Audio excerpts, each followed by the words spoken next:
Town of Kent Planning and Zoning Commission shall open the public hearing at 7:27. Town of Kent Planning and Zoning Commission shall hold a public hearing in the Town of Kent Town Hall, 31 Kent Green Boulevard, Kent, Connecticut, on Thursday, July 13th, 2017, at a meeting beginning at 7 p.m. on application numbers 45-17 SV and 46-17C, Birch Hill Recovery Center, LLC, for Kent Realty, LLC, 46 Maple Street, operation of drug and alcohol rehabilitation center. Map 4, Block 12, Lot 6. At this hearing, persons may appear and be heard, and written communication will be received. The above proposal is on file in the Land Use Office and with the Town Clerk, Town Hall. John Johnson, Chairman, dated this 13th day of July, 2017.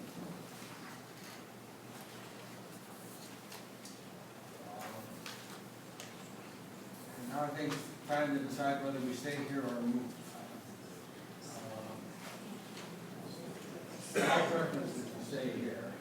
I have been uncomfortable out there before, and I know it's tough, but I'd rather stay here. Thoughts? How long is the list? We have this list of speakers back, yes? The sign-in sheet's already in the back. Are there people in the hall? Could you all try and speak up a little bit? I don't think there's people. Are there people in the hallway? Yeah. They're not a lot. What about here? Not a lot. Some more chairs. There are no more chairs. There are no more chairs. They're all out. People can sit along the wall up front here. I'll get a better place to stand. A comment from the room, please. Yes. Can we make certain all speakers speak up so we can hear well? Thank you. Yes. So far, we have that. Okay. Okay. How many people are on the board? I want to make a few preliminary comments first, to make a few things clear.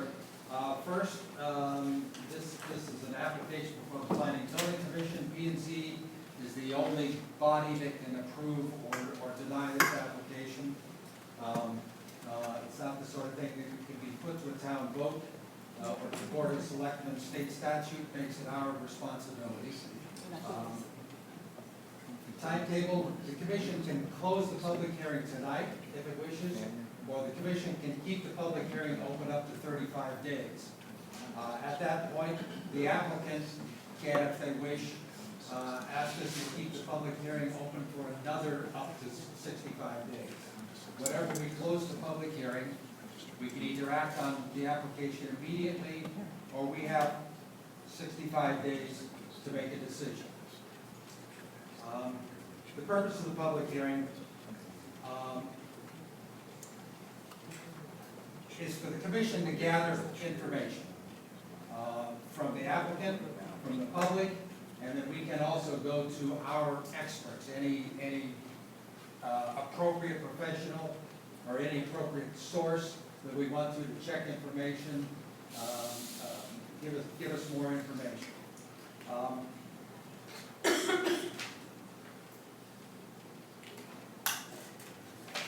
I'll get back to that. The procedure, first the applicant will present their case. Then we will read into the record a few written comments that we have received. The commission will no doubt have some questions for the applicant. We'll go through a preliminary round of that, and then at some point we will open it to the public for comment. We have a sign-up sheet. We will take people basically in the order they sign up in the sheet. I ask you to please be brief with your comments, and keep them directed to our regulations.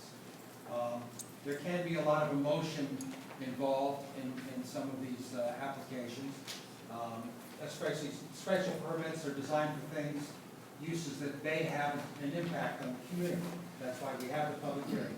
We understand it can be emotional, but please limit your comments as much as possible to either factual statements that you know regarding the use, the regulations, to questions you might have, or things that might be your opinion. Let's try to separate those three things out. Make your comments as brief as possible, please. for everyone, the sake of everyone. At some point in the public discussion, we may shut down the public comments for a brief period of time so the commission can follow a line of thought, a thread of discussion to get complete and accurate information. But then we would open it back up to the public again after that. All discussion, please, all comments, address them to the commission. If we start having discussions back and forth in the audience, we lose all continuity and it becomes useless. So all comments to the commission. Comments from the public, each time you speak, please identify yourself for the record so that we can get things correct in the minutes. Jeff, are you taping this? Yes, Yes. This is being taped, not streamed live, correct? it's streamed live and it will be archived on YouTube. Okay, good. So again, we will allow each person to speak once. Then when we go through that, people who haven't signed up will be allowed to speak. And as time permits, we might go over a second round. The commission generally thinks that 2 hours is about the limit of productive time in a meeting. We may go a little longer tonight. We'll see how things develop. But our habit has been to quit while we're ahead, even if he's coming back for another round. I don't mean to prejudge the commission on that. That may happen. You may not get a chance to speak tonight. If not, we will have a second hearing.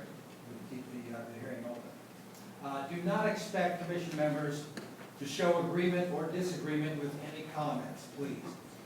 Our job is to listen, to ask questions, and raise relevant issues. It may seem that we do not hear or appreciate the importance of your comments and your concerns, but please know that we are listening.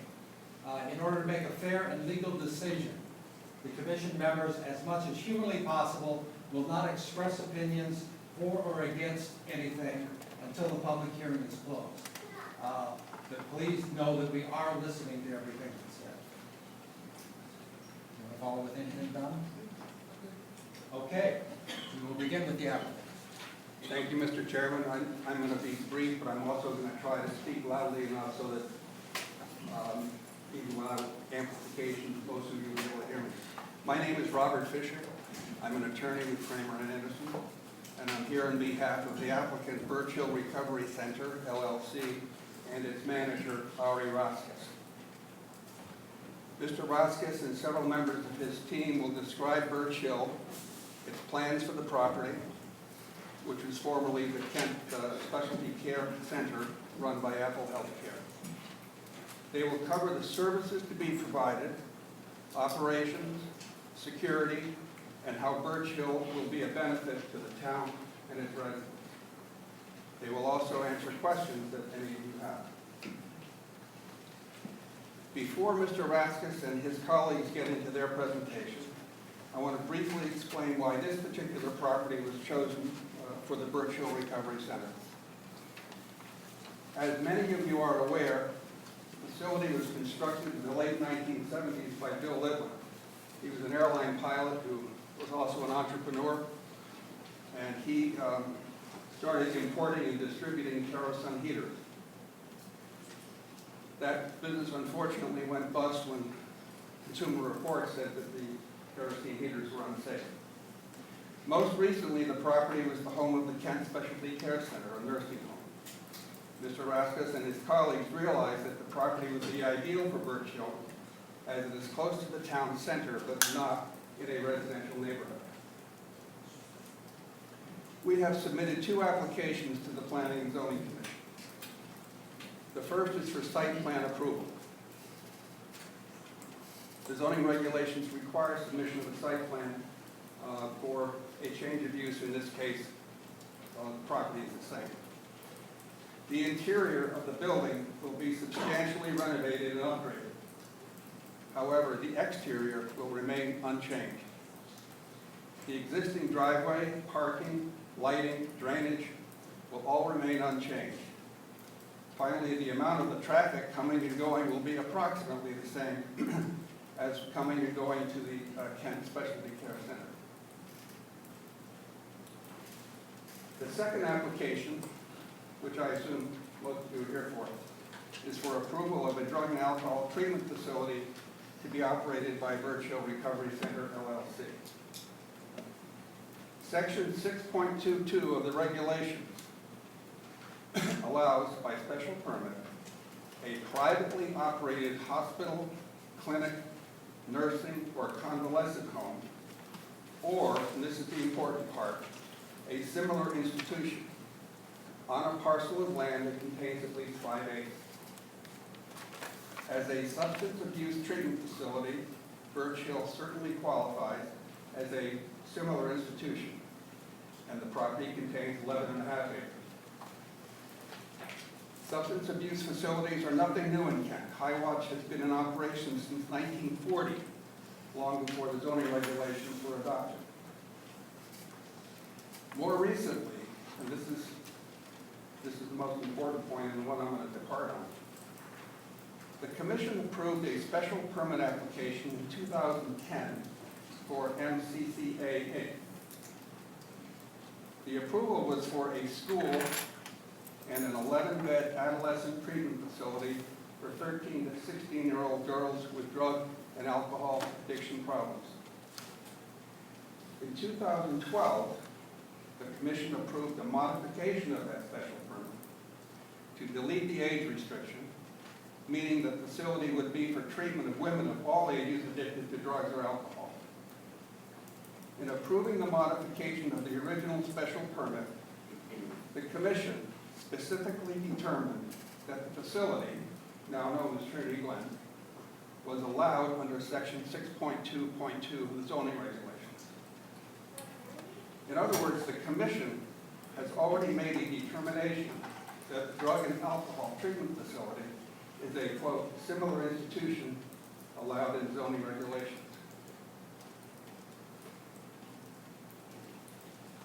Once the Commission has approved a drug and alcohol treatment facility as an institution that's allowed in the regulations, the next step is to determine if this facility is being proposed for a suitable location in town. That's the whole purpose of a special permit application.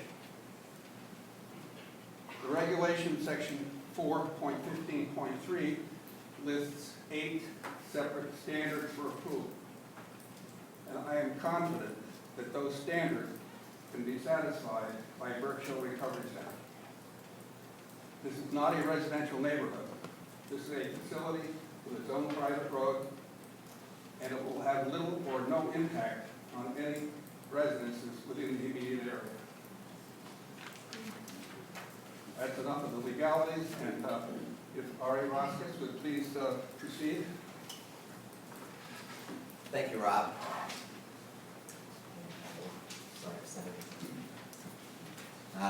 Thank you, everyone, this evening for listening. Mr. Chairman and Commissioners. Identify yourself. Yes, of course. I am Ari Raskis, the developer of the Birch Hill Recovery Center LLC project. Thank you, Mr. Chairman and Commissioners, for allowing us the opportunity to present an overview on our business and plans for the old Apple Rehab facility building this evening. Our company, Birch Hill Recovery Center, approached Brian Foley, the owner of Apple Rehab, over a year ago to seek his interest in leasing the Kent property to our company. Given changes to state reimbursement dynamics, it was quite clear that both his business and any other existing skilled nursing facility would be unable to operate this property for its existing use any longer. Hence, Apple Rehab was very eager to enter into an agreement with our company. I have spent the past several months meeting with local Kent officials, business owners, the Kent Ambulance and Fire representatives, and respective private school officials. The purpose of our meetings was to introduce our company and participate in question and answer sessions. Our intent from the start of this process was to work closely with local officials to introduce our project rather than to just put in an application and show up this evening. I look forward to having the opportunity this evening to share with all of you what I have already begun to share with many others, namely that we plan to reinvigorate this dormant property, increase job opportunities, and introduce a new business that can become income producing for the town. Based on those great conversations, I'd like to take a moment and touch on some of the frequently asked questions and concerns from those community members. Birch Hill Recovery Center will be converting the existing Apple Rehab building into an inpatient drug and alcohol rehabilitation facility. Our target patients will be adults who are requiring detoxification services from chemical substances that require 24-hour per day care. Unfortunately, if you've read any of the local news articles about the ongoing epidemic in the state of Connecticut and obviously in the country, services like the ones we are proposing are in great need across the state. Our services will be billed through medical insurance or directly to those patients who wish to pay privately for their care. We will employ approximately 50 employees when running at full capacity. We will be focused on hiring locally for many positions that will need to be filled, such as physicians, nurses, kitchen staff, call center, security, accounting, and additional support staff. We are certain that the new staff hires will benefit the local economy. We are committed to using local vendors, such as maintenance staff, gardeners, pharmacy, and food suppliers for the facility. Kent will benefit from the increase in personal property tax as a direct result of purchases of new furniture, bedding, kitchen equipment, tables, chairs, TVs, and computers, in addition to other upgrades to the facility that we are committed to investing in. We will employ 24/7 security for the property and sufficient internal resources that have experience in working in medical facilities. Patients will not be allowed to leave the facility until being discharged at the end of their treatment. Our CEO, Keith Fowler, will go into more detail in that regard. Family member visitors will be allowed to visit once a week on a dedicated visitors day. Visitors will need to be pre-cleared in advance before being allowed into the facility. Patients will not be allowed to leave the facility during family visits. At this time, I would like to take the opportunity to introduce the CEO of our company, Keith Fowler, who will introduce himself, discuss his background and experience in running behavioral health facilities such as we are proposing, and discuss our business model in more detail. Following Keith's remarks, Ari Lauren, our SVP of Facilities, will say a few words as well. Thank you. Fellow Commissioners, citizens of Kent, thank you so much for giving us the opportunity to talk about our project and our company. We're very excited. Oh, pardon me, I'm sorry. My name is Keith Fowler. I'm the CEO of Birch Hill, and we're very excited for this evening to introduce our company and our services. Obviously, it's incredibly clear that we're in the midst of a major opiate overdose epidemic. Most recent statistics show that 52,000 people died in the year 2016 due to opiate overdose deaths. That is greater than all of the soldiers lost during the entire Vietnam War. The state of Connecticut lost over 900 citizens last year as well to opiate overdose deaths. In the state of Connecticut, there's 200 detox beds that are non-hospital based. There are no detox beds in the town of Kent. We plan on providing detoxification and residential treatment services, inpatient treatment services, for a total of 90 beds. We expect the length of stay for our patients will be between 30 and 40 days in length. Detox stays generally are in the 7 to 10 day realm, and then the inpatient stay will be generally in the ballpark of an additional 30-day stay. We plan to be the preeminent chemical dependency treatment facility in the tri-state area. We have an incredible model that we are developing. We're going to be obviously utilizing 24-hour-a-day nursing care. We're going to have a medical director that is focused in addictionology. We'll be able to provide psychiatry services. Many of the folks that are struggling with chemical dependency may also struggle with depression or anxiety or other things. And in addition, we'll be utilizing heavily therapists and psychologists.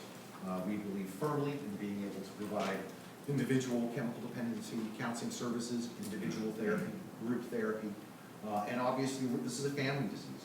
If I was to go around the room and ask how many people were impacted by chemical dependency, I would assume the majority of the people in this room have been impacted in some way, shape, or form by family members. So we want to be able to provide family members support as well.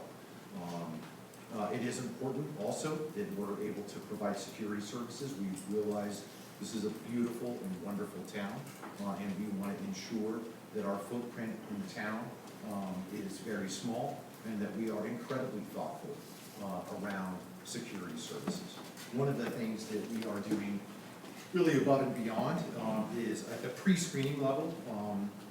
Most people that are looking for chemical dependency treatment services will call that particular facility, speak to an admission staff member. A lot of those admission staff members really have backgrounds in sales.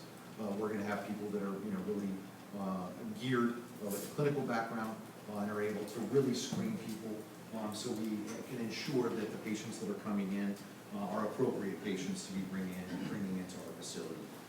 We're not going to be receiving any kind of criminal justice clients, as Ari mentioned. People that are going to be coming to our facility are going to be paying privately. We're using commercial insurance policies to pay for services. We have a particular interest also in being able to work with executives, high functioning folks that need to be able to come to a facility and receive services as well. So we want to be incredibly thoughtful about who our clientele is. In addition, I think one of the things that a lot of facilities don't do well is continuing care or discharge planning. And so, we are going to have a number of continuing care coordinators that are social workers in training, so that at the conclusion of, or approaching the conclusion of their stay, we have connections into outpatient centers outside in the community where they can continue, for aftercare and outpatient services after they complete inpatient treatment. And as already mentioned, we expect that our facility directly will employ 50 to 55 members, and with a particular preference and focus on people from Kent or from within the county. We have already reached out to a number of healthcare professionals in the area. We expect to continue those marketing services so that we can continue to get our name out there, to work with physicians, pain management doctors, social workers, therapists, so that we are developing as many of our clients from the county in the northwestern corridor as possible. So that in my mind. Thank you. Yes. I have one Sure. clarification I want, but first, have people been able to hear in the back? Okay, we'll try to keep it loud. And is it cool enough back there? Is it not? Did we do anything about that? The AC is set at 68, and the temperature is 80. Okay, so it's not much. It's a brand new system, and it's the best it can do with this many people.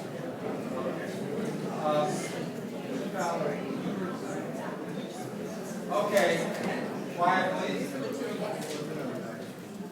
Would you review those, I think you had 3 length of stays, you reviewed 30 to 40 days for rehab? Was it? Yeah, we expect the Average. total length of stay to be somewhere in the neighborhood of 30 to 40 days. That will be case by case based on the patient needs. Detoxification is the initial part of the service, and that is 7 to 10 days in length. There's a lot of factors that go into that, patient progress, response to medications, those kinds of things. And then the That inpatient. would normally be part of the 30 to 40 days? That's included, that's correct, that's correct. And then the inpatient rehabilitation portion, probably about another 30 days, so. And then I know I was also supposed to also touch base on my background. I've been in the field since 1991. I'm a chemical dependency counselor by training, and worked in counseling for about 9 years, moved into. Could you be a little louder with what your experience is? Sure. So I've been in the field since 1991. My background is a chemical dependency counselor. In 1999, I began operating facilities, and then also I have owned and operated a number of my own facilities as well in the state of California. And then I have a consulting business where I do behavioral health consulting nationwide. So, all right, thank you so much, and I'm going to introduce Ari Lauren, our SVP. Good evening, Ari Lauren, L-O-R-E-N, Senior Vice President for Facilities for Berkshire Recovery Center. A little bit about me. I own and operate a 240-bed nursing home in the Bronx in New York. Prior to that, I held a Connecticut nursing home administrator's license and was the administrator of a nursing home in Connecticut for 7 years. I also am involved in real estate and have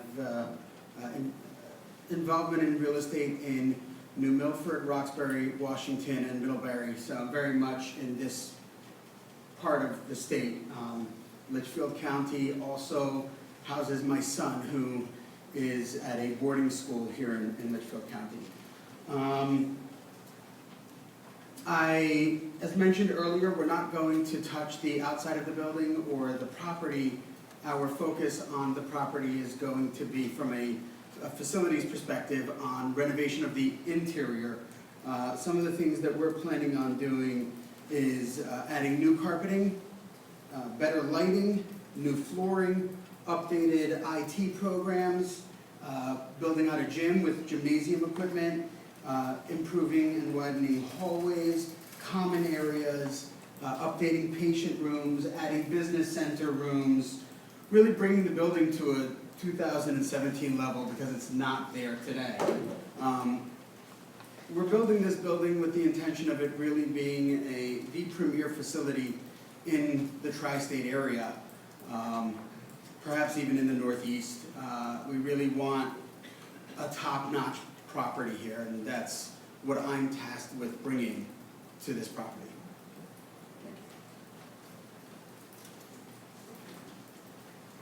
Questions from the commission? Anything yet? I know some rehab centers, they discharge their patients to local halfway houses. Is that what's going to happen? Yeah, as I mentioned earlier, we're going to be hiring continuing care coordinators to work with partnering outpatient programs. We don't feel that just sending them to a local halfway house is appropriate in this day and age. We want people to really have an interdisciplinary team upon leaving. So that probably will include an addictionologist that would follow in their care, an outpatient center that they can continue outpatient counseling. For some people, that will also be individual therapy. Really, if we think about, that first year of getting people sober, we want them to have an entire plan from start to finish. So this 40-day process, it's just a little infancy, and it's that continuing care plan that's going to be so critical. It doesn't do any good for them to do 30, 40 days at our facility and then go right back home, or go to a halfway house, flop house. They need to really have a continuing care plan until they get that year sober, and so that they're really integrated back into the community, school, work, and that they have a complete support team in place. So then they'll continue to stay local? Not necessarily, no.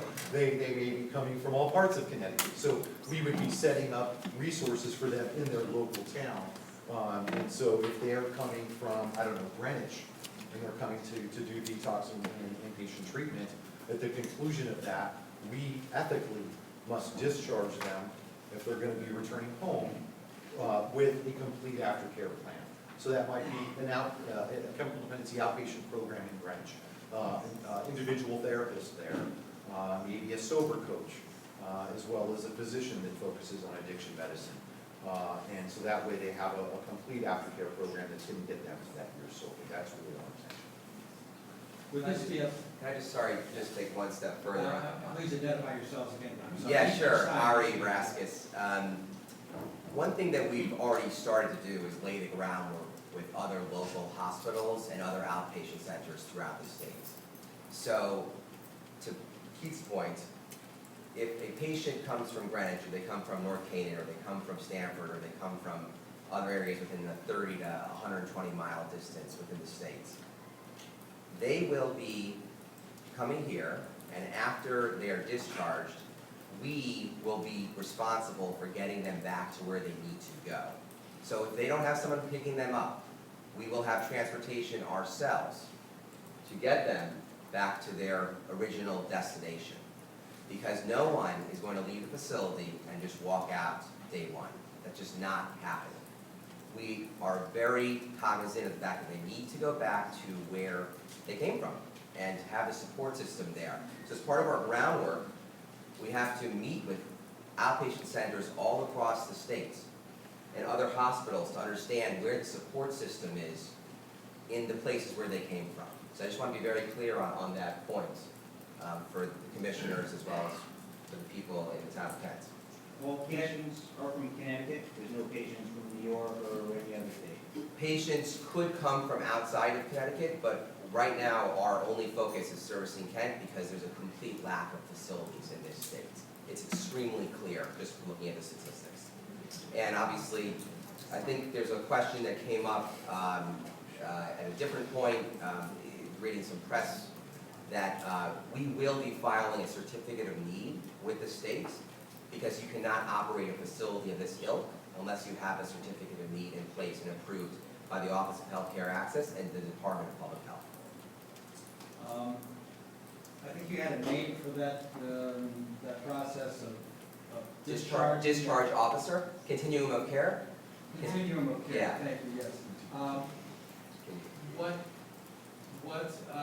What power, what authority do you have that compels these people to go back to where you discharge them to?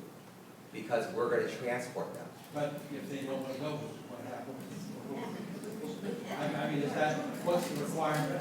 I'll have a few comments on that. Yeah, Keith Fowler. Yeah, obviously, we're gonna work with patients. They've taken the important step of trying to change their life and entering treatment. So we're gonna work with them.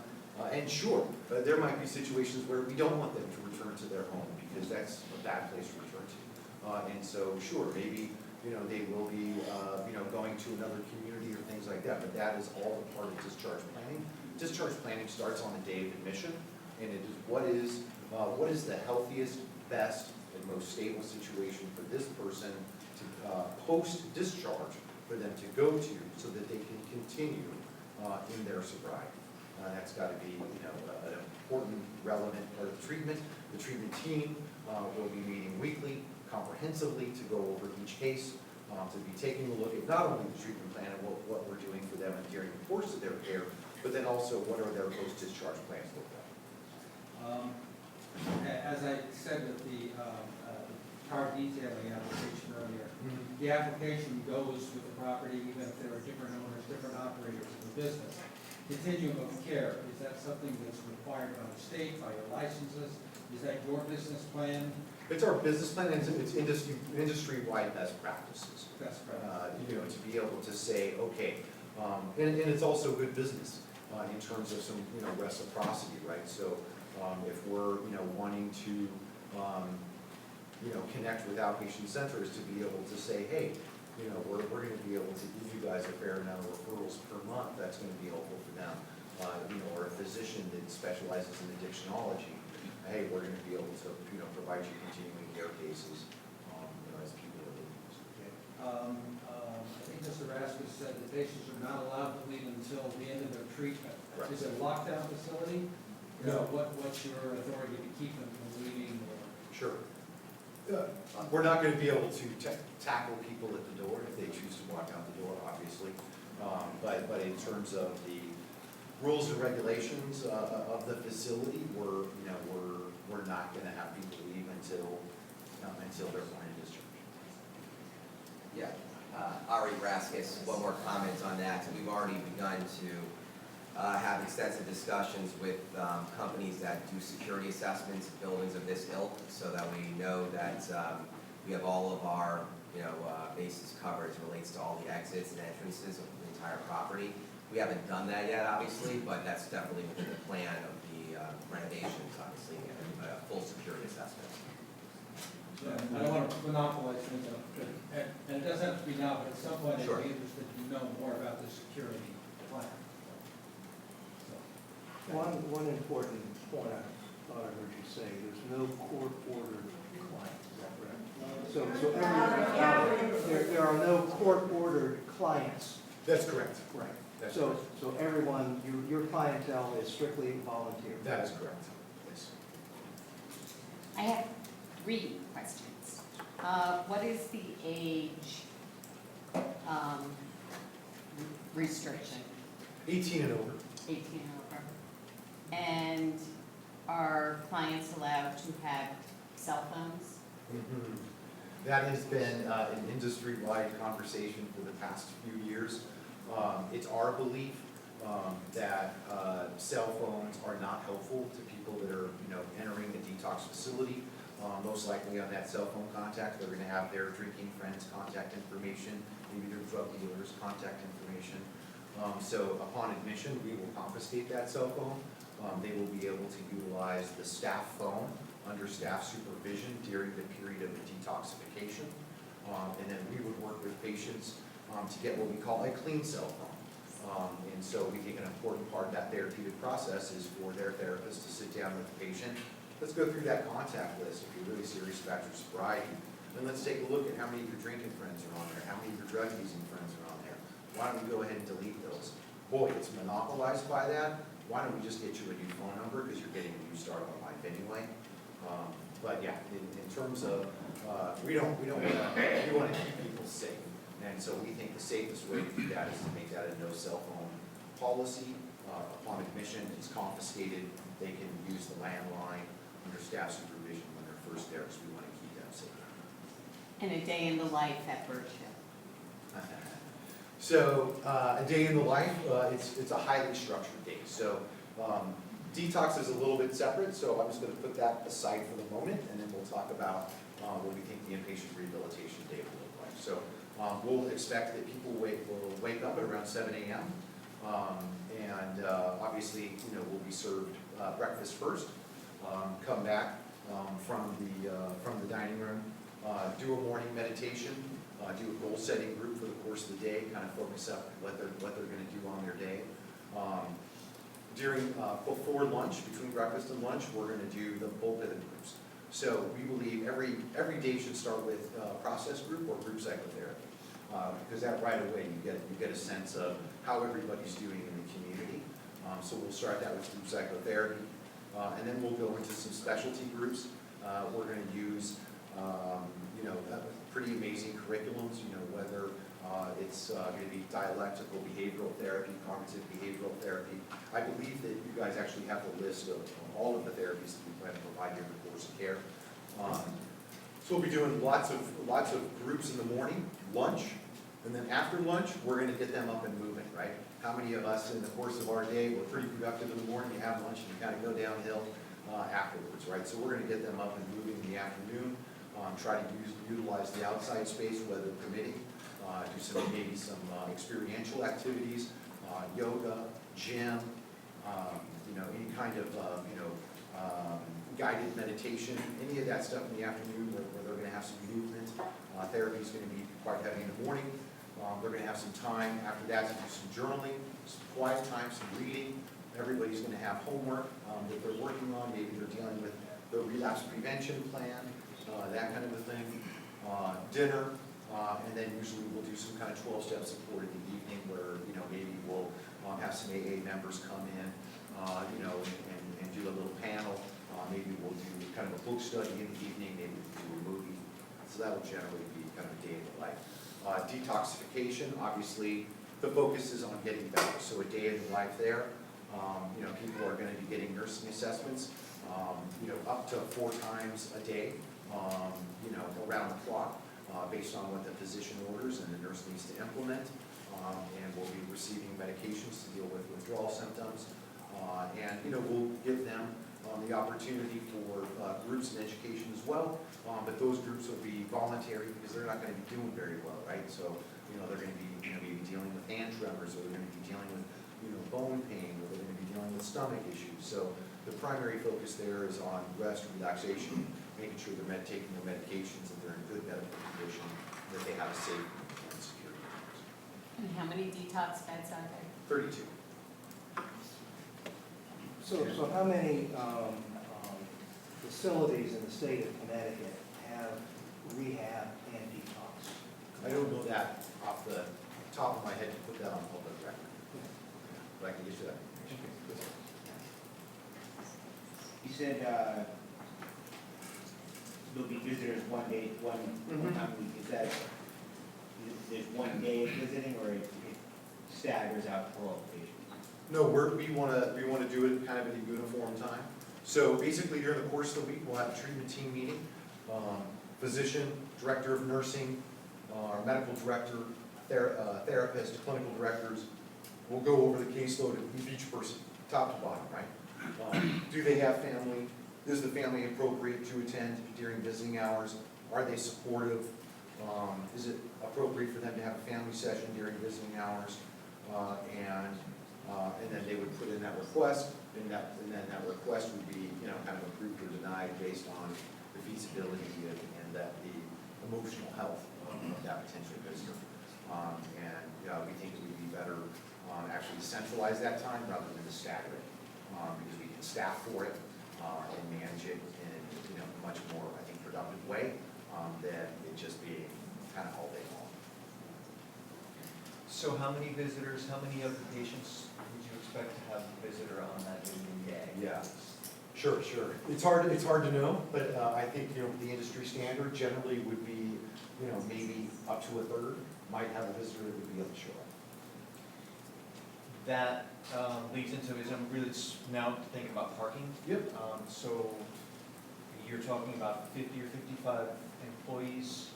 They're, But not on visiting day. that's right, but they're operating on a rotating shift. Sure. Right? So how many, so you're talking about 20, 15 per shift on a 3-shift basis? Sure, I'll have Ari touch base on the part. Yeah, I mean, we haven't really, let's say, sorry. Yeah, switching gears. Ari Rasmus. So, no, we've talked about this, and, we think that if you utilize every single bed at one point in time, so you had 90 patients and you had 30 visitors, right? And then you have, I'm not exactly sure the exact number of spots there, we'll talk about that afterwards, but I think there's well in excess of the number of spots as there are possible employees, right? So, yeah, sure. So the point is that we would expect the spots to be filled up in the location as long as they're empty spots. I can't speak, I can't say with 100% certainty of the assessment of the total number of spots based on the total number of employees at that one point in time. We'd have to get back to you.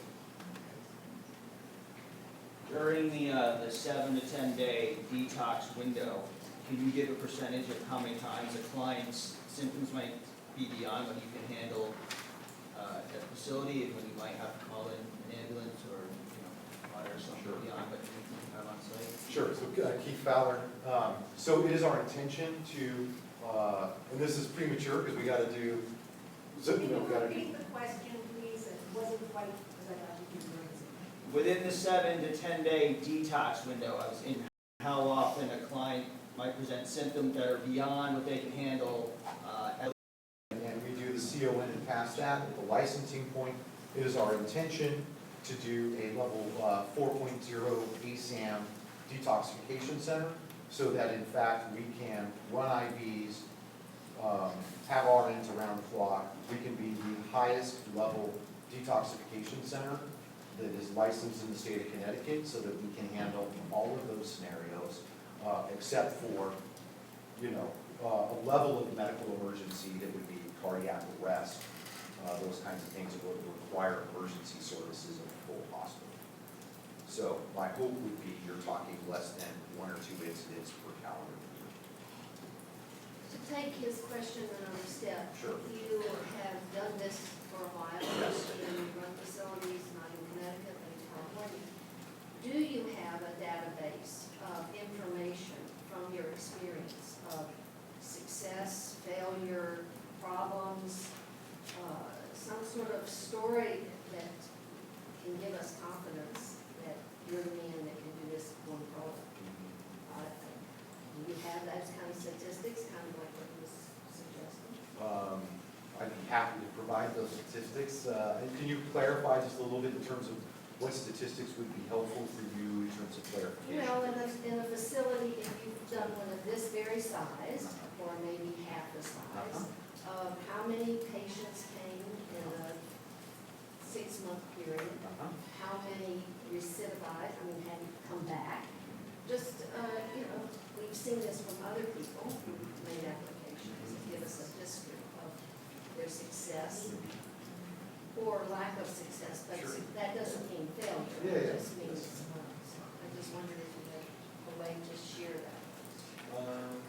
Yes, I could provide some data of some facilities between 2012 and 2014 that kept that level of data.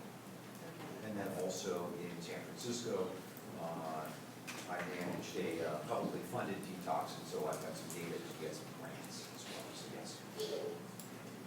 It's my impression that private rehab facilities are generally not of this size. 90 beds is very large for any private rehab industry. Is that correct? No, I don't believe so, especially in this region. There are other parts of the country where facilities are smaller than this. I don't see, sure, exactly. But within the Northeast, there are definitely facilities that are 90 beds of size or greater. Yeah, absolutely. Or greater than 75. There's a heck of a lot that are greater than 75. And are those facilities that you were directly involved in? No.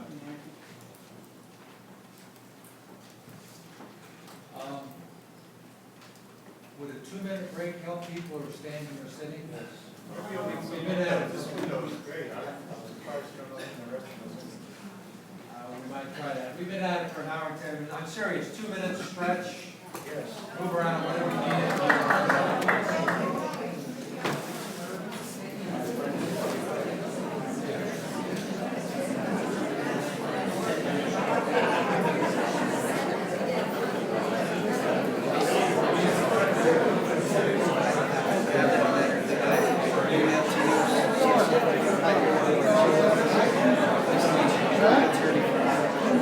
First on your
Quiet, please.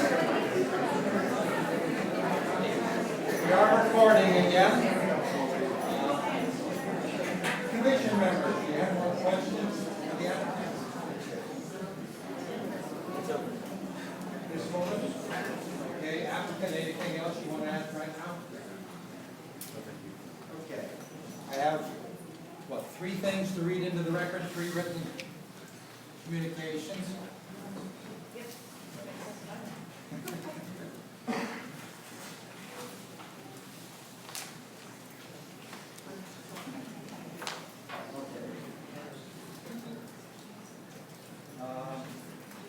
Donna Hayes, and whom it may concern, my name is Karen Butler, property owner of various properties in Kent, Connecticut.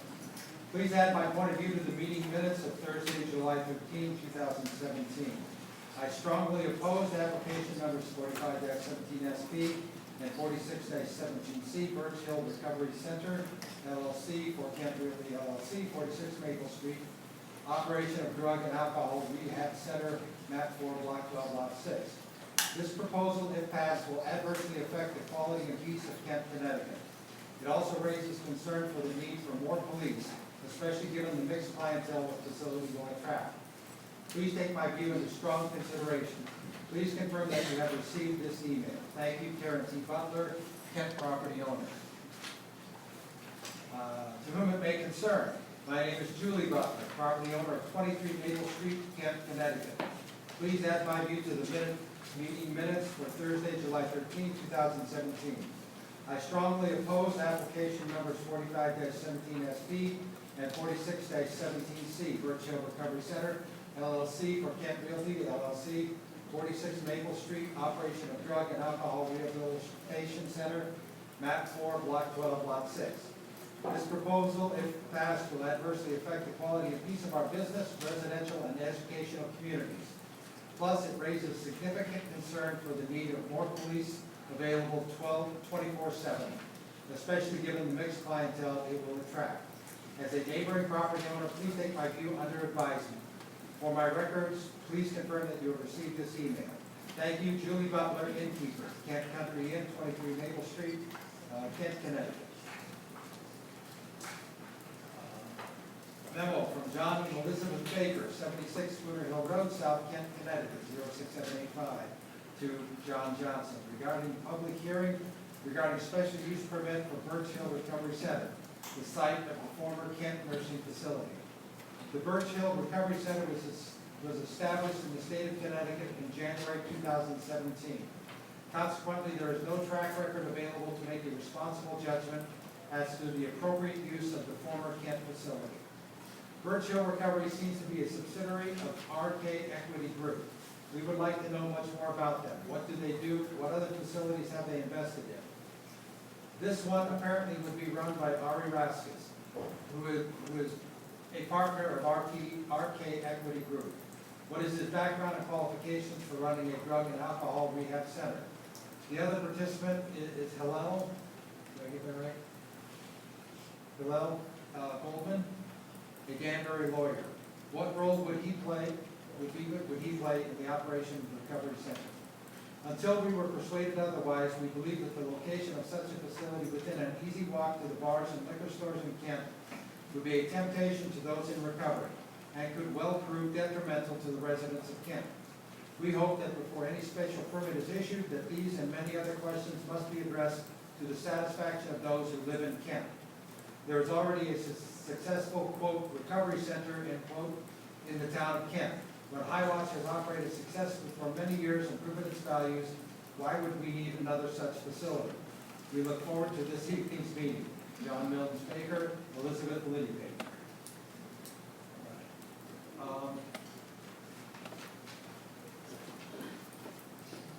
did have another question, but out the other air, it will come back to me. We will open the floor up for public comments now. Again, please keep them concise. If someone has already made your point, it's fine to second it, to reinforce it, but please be short about it, so that we can move things along for everyone's comfort. First up, Joe Williams. Good evening.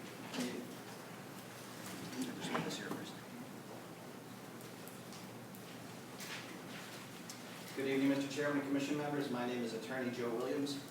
I am I'm a land use attorney and a partner in the law firm of Shipman and Goodwin at One Constitution Plaza in Hartford, and I'm proud to be here before you this evening representing the aforementioned High Watch Recovery Center. With me this evening are two folks from High Watch, from whom you will also hear after me. That's Jerry Schwab, the CEO of High Watch, and Ian McLaughlin, retired Justice of the Connecticut Supreme Court and the Vice Chair of the Board of Directors of High Watch. And High Watch, as was mentioned by... Look here, 1 second. Actually, Adam asked this, it's a good question. You have hand-delivered some written documents to the commission. Yes, sir. You're going to cover these, do you wish it read into the record? I wouldn't ask you to read it out loud because you'll see attached to it, I listed a lot of questions. Thank you. And part of my request is going to be to ask the applicant to answer them and to provide you the necessary information and keep the public hearing open to do that. But hopefully then you won't need me to read them out loud and the commission will have the opportunity to look at them. Good. These will be part of the public record. Thank you. And I did submit that by email, and I've given a copy to the attorney for the applicant. Well, as you probably know, High Watch has been a property owner in Kent and a nonprofit organization proudly providing alcohol and drug treatment services here in Kent at 62 Carter Road since 1940. And its interest here is as a citizen of Kent, as a neighbor who cares very deeply about this community, doesn't want to see it harmed in any way, and which has a unique perspective to share with this commission because of its long experience in operating treatment programs, and based on that experience has a strong understanding of the importance of having the right location for this type of program. And High Watch firmly believes that 46 Maple Street is not the right location for this type of treatment program. I've submitted a letter to you that you just mentioned, Mr. Chairman. Some of the letter and some of the material that I've given you addresses what I was hearing leading up to the hearing, that there might have been some discussion about whether or not Birch Hill could come in under the former special permit for the convalescent home. I didn't hear that claim made here tonight by the applicant. Maybe they're not making it, but I wanted to make sure you had some legal authority there that shows you how clearly the state of Connecticut differentiates between a nursing or convalescent home on the one hand and a drug and alcohol treatment facility on the other hand. I gave you the citations, I gave you the many ways in which they are defined differently, they're regulated differently, the fees are different, the information you have to submit is different, so they're different uses, materially different. And the point of that is to say, as I believe Birch Hill has recognized by filing applications with you for a new special permit and a new site plan, it's a new use, it's a change in use. The language they used in their narrative was, we wish to convert the building into a drug and alcohol rehabilitation center. And so you need a new permit, you need to give all the information that's required to obtain a permit. So I'll go over that in a moment. I also note, as I believe is known, but I want to mention, and I state in the letter, that the use that had been conducted, the Apple rehab facility under that old special permit, ended some months ago. I forget how many it is, but I just wanted to point out, and as you mentioned, directive remarks to your regulations, you have a zoning regulation 4.15.7 that states a special permit ends when the use is not in operation any longer. So that's another point in terms of not being able to continue the old special permit. So as I said, I provided you citations as to how the facilities are different. I think I can probably fairly presume that most people on the commission and here in the audience, in their own common sense and their own practical life experience, understand the difference between a drug and alcohol treatment center and a nursing home as well. So given that it's a clear change in use and they need a new special permit and a new site plan, the applicant must submit all the information to you that's required by sections 4 and 17 of your regulations, and they've given you none of it. And you know, the statement that I heard tonight and I saw in the application is, we're not changing the exterior. Maybe that's true to a degree, but don't let the applicant off the hook with that, is my plea to you, because they're changing the use, they're changing the operation. Therefore, it's very likely that to some extent, the potential impacts on the site and to the neighborhood and to the community off the site are going to change as well. That includes parking. I'm surprised to hear the applicant not even able to answer the question, how many parking spaces do they have on the site? That's why you need a site plan that shows you exactly how many parking spaces there will be. And you need to be able to tell the commission how many visitors, guests, and staff will there be at any one time, and do you have enough parking on your site? That's a basic criteria in your regulations that hasn't been answered by the applicant. Same thing with traffic. I think everybody kind of understands the difference in these types of uses, the clientele, the age of the clientele, the mobility of the clientele, between a nursing home on the one hand and a drug and alcohol treatment facility on the other, are very different. As Mr. Fowler mentioned, he expects the stay for patients to be 30 to 40 days, and I think Highwatch would confirm that a lot of times the average stay is about 30 days. Very different than a nursing home where people might go and stay there for 6 months, 2 years, 5 years, but for an extended stay. Same thing with sewer generation and sanitary sewer capacity, same thing with stormwater management and stormwater quality renovation. As far as we know, all of these things, stormwater, sewer, parking, traffic, have not been looked at since 1988 or 89, when the convalescent home came before the commission. And inevitably, many conditions in the area, especially related to traffic and that sort of thing, have changed since 1989. So I would respectfully submit to you that given how long it's been since these things have been evaluated, and given the change in use, to carry out your duties as a member of the Planning and Zoning Commission, you have to start with demanding a complete set of information from the applicant, and that's not an unreasonable thing to request.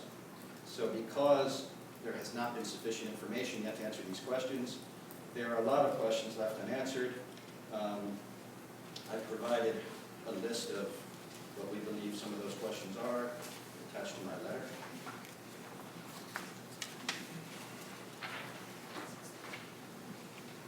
It's entitled Questions Posed to Virtual Recovery Center.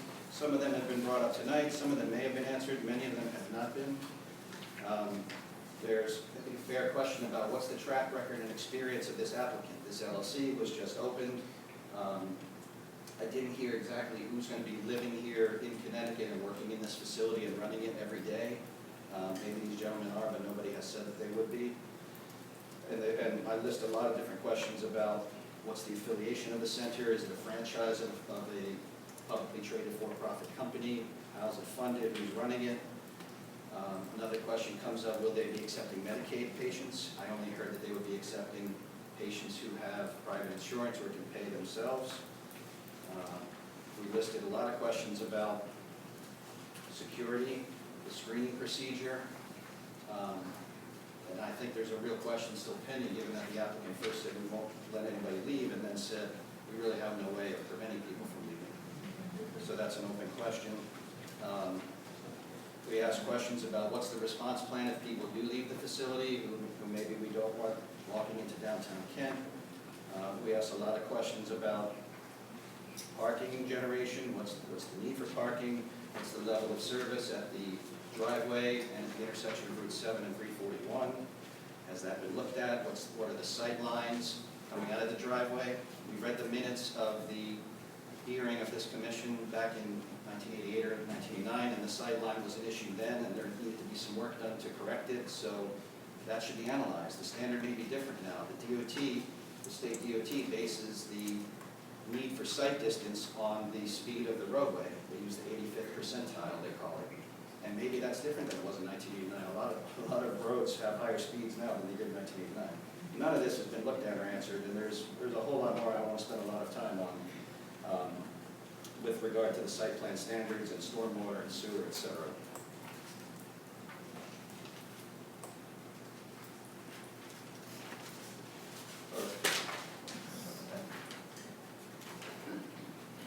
The request to you is, please require the applicant to answer these questions.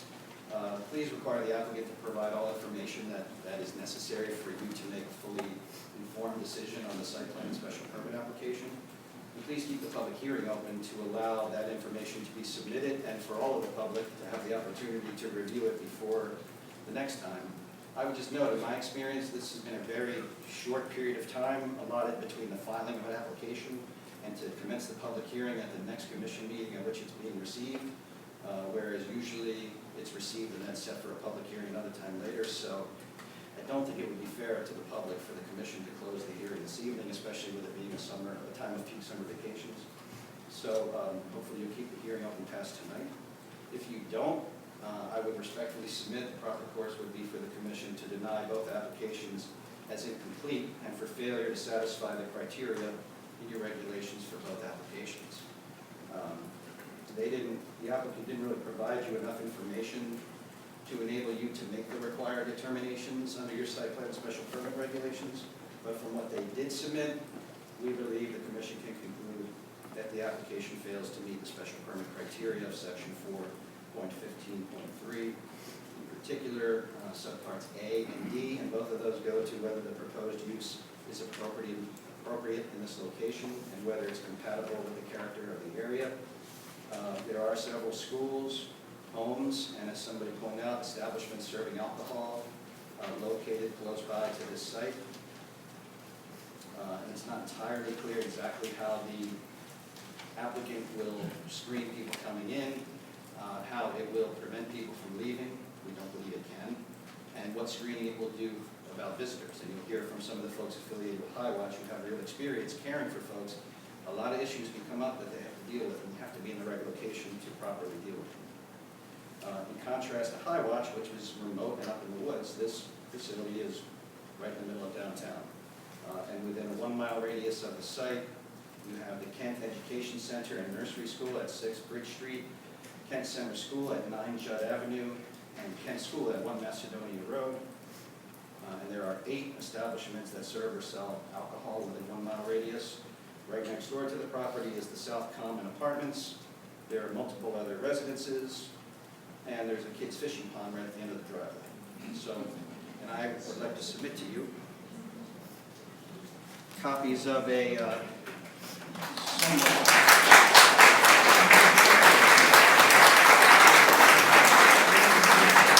somewhat rudimentary map that we prepared given the short period of time, but we did a 1 mile radius search and we have listed the schools and the establishments within 1 mile. If you wouldn't mind, please.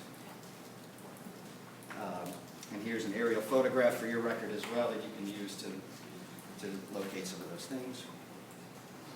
I'm also submitting for the record the state, one copy because it's lengthy, of the state healthcare regulations that we cite in my letter. I didn't think everybody would want that, but if you do, let me know. So for all of these reasons, Highwatch, based on its long experience caring for folks, firmly believes that this is not the right place for this type of treatment center. As of right now, the applications should be denied as complete or the hearing kept open. And we respectfully submit you should also find that the applicant has failed to demonstrate that the requisite criteria have been satisfied, particularly criteria A and D under section 4.15.3. Thank you, and I'd be happy to answer any questions. You cited our section dealing with appropriateness of use in an area. Do you have that section number? The overall section for your criteria for special permit approval is 4.15.3, and the particular criteria I was referring to are A and D. A couple of things. I understand you want to support what people are saying and apply. Let's don't do that after every speaker, please. That just lengthens things up. And I cannot speak for the entire commission. I've seen enough tonight already that I will be asking the commission to hold the public hearing open so we can gather more information.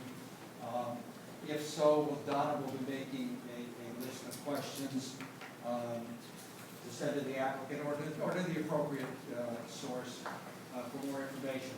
Does the applicant have anything specific they want to answer? No, I frankly agree with your position that enough questions have been raised tonight, and we don't have answers to everything tonight. And the letter that was just given out to the commission and to me, stated today from Mr. Williams, didn't really give us a lot of opportunity to respond. So keeping the public hearing open, we're very much in favor of it. Thank you. Up next, Ian McLaughlin. Thank you, Chairman Johnson. My name is Ian McLaughlin. I've been on the High Watch board for about 7 or 8 years. When I retired from the state Supreme Court, I became more involved in High Watch, and I'm now the vice chairman of the board. High Watch is clearly not opposed to drug and alcohol treatment. We very much are in favor of drug and alcohol treatment. But I support the point that was made by counsel and others that the location is very important. A large concern that we have at High Watch is security. Some people come and visit our guests, not always on visiting days. Some of these people are well-intentioned, good friends, and they just want to bring a little something for their friend who's been deprived for some period of time. And we had an incident not too long ago where a dealer showed up. So, and we dealt with it, and we do deal with it. We have to deal with it all the time. We have to be cognizant all the time. And we're not within spitting business on the monument. We're way up in the woods. So security is a real issue for us, and I think it is for all of these facilities. High Watch really does a different model. We are a nonprofit. I think we are the lowest cost inpatient provider in the state and probably in the area. We charge between a third and a half of some of the other large facilities in the state do. We do it because we are committed to a drug and alcohol rehabilitation. We believe, it's all anecdotal, I think it's hard to find any statistics on longitudinal success of any treatment facility, partially because of privacy and partially because many people, even if they're successful in rehab, start new lives and disappear. So, but we believe anecdotally, we have as high a success rate as anybody else that does this work. I will not bore you with the use comment I was going to make, the continuation of the existing use, because I think they've abandoned that claim if ever they made it. But I would ask the commission to please look long and hard at this and make sure that this is the appropriate use for this location. It's an important type of treatment. We don't have any issue with that, obviously. But we would ask you to be very careful about the use. The issues, the attractive nuisances that council mentioned, the bars and all the rest of it. And during detox, you can keep people in. But after detox, you cannot keep people in. And, you know, if they walk out, they walk out. If they walk out in the woods, they can take a nice walk in the woods. If they walk out downtown, it's a different story. So thank you very much for your consideration. I understand you're going to keep the hearing open for more information, and I would urge the commission to do so. Thank you. Any questions? Thank you. Thank you, sir. And Jerry Schwab. Thank you, Commissioners. My name is Jerry Schwab. I'm the COO of High Watch Recovery Center. I'm not going to rehash everything that was said before, but there's a few things. High Watch has been here since 1940, as you know. For those of you who don't know, High Watch was the first 12-step-based rehab center in the world that was founded by some of the founders of AA back in the late 30s in 1940. It formed on its own. We're very blessed to be part of the Kent community. Full disclosure, I'm in recovery. I went through High Watch as a patient myself. High Watch gave me my life back. So if anybody makes a claim that I'm against treatment, that's just not true. MCCA was mentioned earlier as a applicant that they had filed a few years back. That was not an application we came before you to oppose. That program is not this. I mean, MCCA's program, you must have been through a number of treatment centers already. It's kind of the second phase. You would have had to have gone through detox and through a residential treatment program to get into that program. So you're kind of screened out. And it's a much smaller scale. So I don't think you can equate the MCCA house to this development. It's not the same thing. We were supportive of that. We've worked with MCCA for years. They have a proven track record. I've got concerns because this company has been here since January. One of the other concerns that I have is the security. I would encourage, if any of the commissioners are interested, we would welcome any of you to come up to High Watch to see a like facility that would be in the town. To say that patients are not allowed to leave, that's not true. I mean, we do this every day. On a very regular basis, on a weekly basis, patients leave AMA against medical advice. One of the benefits of our location is that it gives us typically enough time for our social workers or for our program staff to get involved with that guest because they know they're in the middle of nowhere in Kent, Connecticut and have nowhere to go. Oftentimes we can kind of turn that around and change their mind. I can speak for myself. When I was at High Watch, if I was 0.2 miles away from a liquor store or a restaurant that sold liquor, I'm not sure that when you get a case of those, oh, forget it, that I might not have just walked out of the facility. So I think one of the benefits of our guests being where we are is that they don't have a lot of options on anywhere to go. So we'd ask you to consider the location. And also, it's fine to say like, well, we're not going to let any of the patients leave the facility. That's just not the case. There's no statutory authority to hold someone there. As it was said, they're not going to tackle them. And we have patients that leave AMA on a weekly basis. It's part of the disease of addiction. It's part of the process with a lot of people. It's unfortunate. We do everything we can to keep these people, but at the end of the day, we can only do so much and we do the best that we can. Another concern that we have is a lot of for-profit entities offer detox and residential treatment. They don't necessarily require that you do both. You can go in for what we refer to as a spin dry, go to detox for a few days, go back home, and you end up doing part of the same thing. The recidivism rate on those patients are much, much higher. I personally went to detox a bunch of times before I finally went to a residential treatment program like High Watch, stayed there, did what I needed to do, and got everything back. So when people just go to detox, a lot of it's just to kind of put the fire out.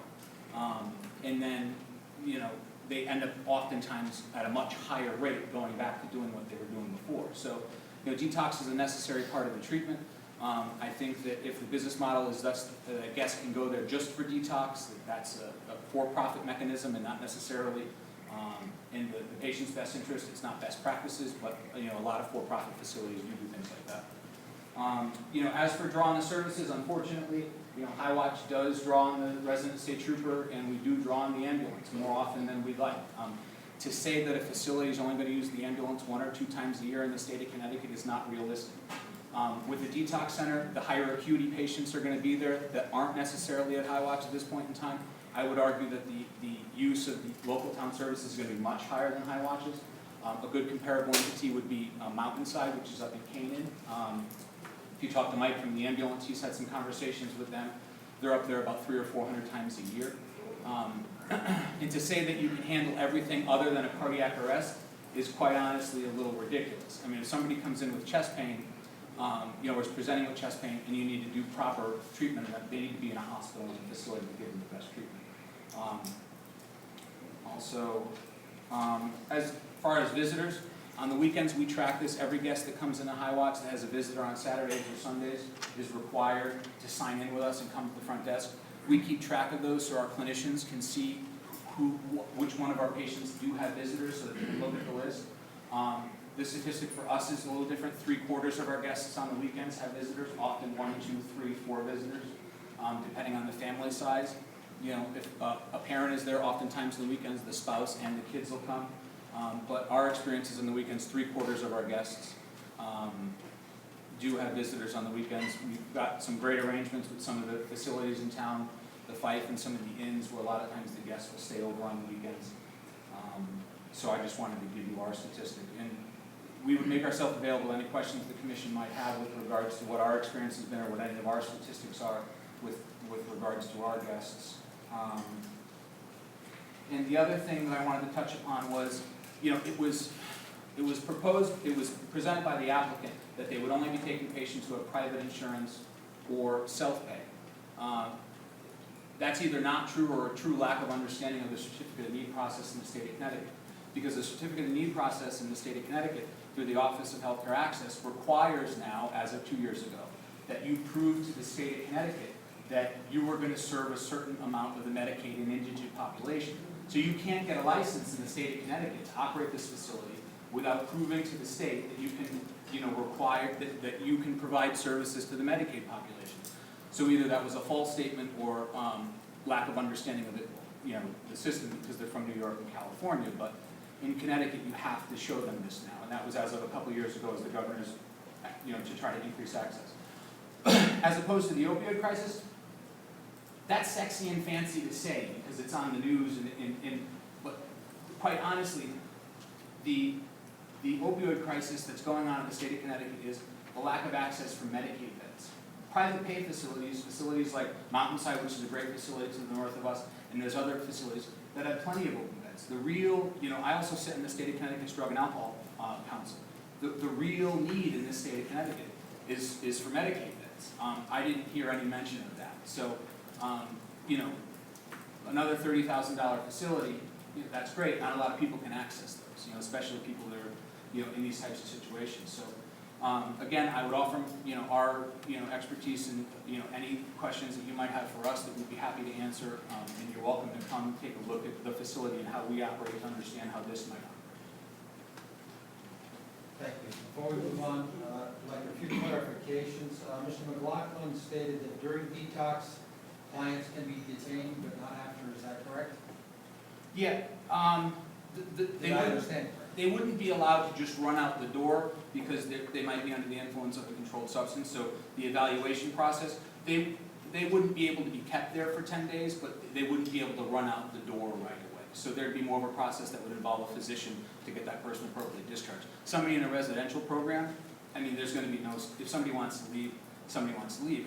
And I'm in recovery myself, so one of the common things that we deal with at Highwatch are psychiatric crises. And these crises revolve around drug-induced psychosis or withdrawal-induced psychosis. Patients who don't necessarily have a big psychiatric history, but because of the substances that you're doing, might be experiencing a moment in time that's most likely temporary, where an ambulance, it's nice enough to come up, and service us. But that, you could talk to Mike, that happens a lot more often than I think most people want to admit. Can you get something from Mountainside regarding that? Or can we contact Mountainside? I would encourage the commission to contact, I think the clean way to do it would be to talk to the Canaan ambulance and to the Canaan resident stage room. And regarding Medicaid patients, is there any difference in treatments offered between private insurance, private pay, and Medicaid patients? Would it make a difference? Length of stays are sometimes affected because one insurance company might have a more lucrative benefit and offer a longer stay. Medicaid benefit might be a little bit of a shorter stay, or vice versa, depending on the claim of the policy. And I would like to know at some point, does the applicant disagree with the fact that certificate of need would require services to Medicaid patients? I don't need that now, but at some point, I'd like that answer. Anything else from the commission? I have a question. So you're saying, in your professional opinion, that there are enough beds in the state of Connecticut? I don't think that there's enough residential treatment beds for indigent or Medicaid populations. At Highwatch, at any given time, 8 to 10 of our patients are 100% free. We're a nonprofit, we give those beds away. Not all the facilities do things like that, but I think there's a real need and a real access for Medicaid or indigent level residential treatment facilities. Opiate detoxes, I'm an opiate addict, so opiate detoxes are very uncomfortable. It feels like you have the flu, but it's not going to kill you. So a lot of times somebody like myself would go into a facility because they're feeling so bad because they don't have what they want. They'll go do a detox, they'll come back home, I'm not going to do it again, and then a week or two, you go back to the same thing. Detox isn't the solution to this problem. The solution to this problem is long-term residential treatment. Get person, away from the substance.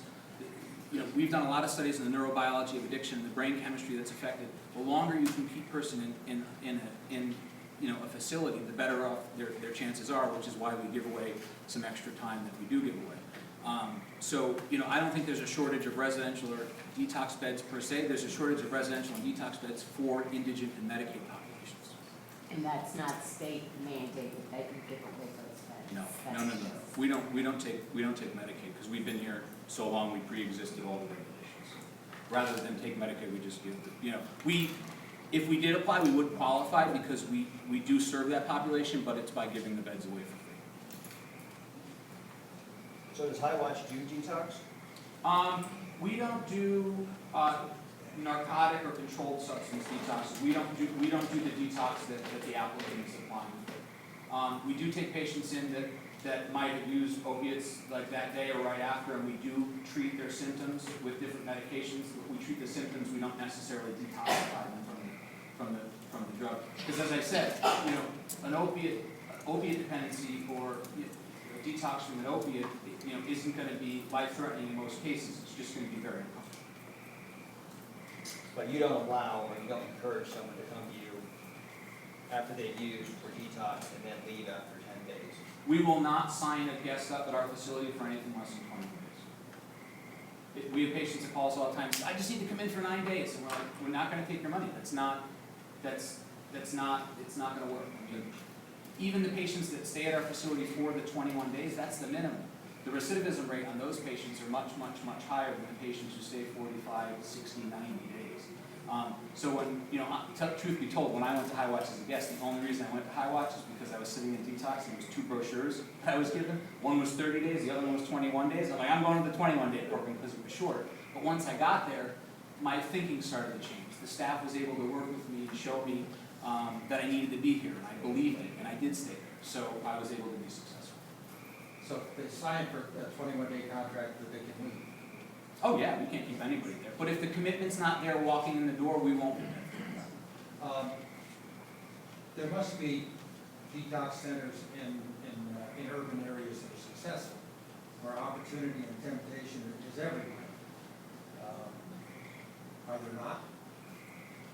I mean, you're saying location makes a big difference, and I understand the concept you're arguing, but there have to be detox centers in urban areas that are successful also. I think that most of the larger, well-known, well-established, larger facilities like ourselves are in remote areas. Anything else from you? Hazleton originally Minnesota, Sierra Tucson, those facilities were pretty isolated when we started. Great, Thank you. we're doing well. Actually, we have 32 more to go on this. So let's see if we can get through them. Jane Jackson, please. Hi, my name is Jane Jackson, and I'm probably not going to get applause. I applaud you for what you're doing. As a mother who lost a child due to alcoholism, drug addiction, who was ended up murdered, a lot of you know her. What they are doing is saving your children, because I find it so hard to believe that every one of you in this room has not been impacted by a friend, a daughter, a son, a mother, a father. We own property, right, on Main Street in Kent, 2 places, so I'm not worried about the value. Look at it this way, guys. Let Kent be the place that opens their arms to people. They're not all criminals. You're worried about security. My daughter wasn't a criminal. A lot of you knew her. She was a gorgeous young woman. She wasn't a criminal. You're making it out like this is all the scum of the earth. It isn't that anymore. It's your doctors, your lawyers, your pilots. It's an addiction. I'm just asking you all to open up your hearts and realize, I don't understand what your problem is with another facility coming. My daughter went to you. She could not afford to pay, okay, because you don't take Medicaid. Is there a need for more Medicaid beds? Absolutely. I ask you to look at that, okay? If that is in fact an issue, make it. Take the Medicaid beds. Take what they pay you. But guys, please, don't just say, not in my backyard, because we are all being impacted. And the opiate addiction is unbelievable in the state of Connecticut right now, and there are not beds. They can go to Danbury, they can go to Hartford, they can go to New Haven. Let them stay in their hometown and get better so that we don't lose any more of our children. Thank you.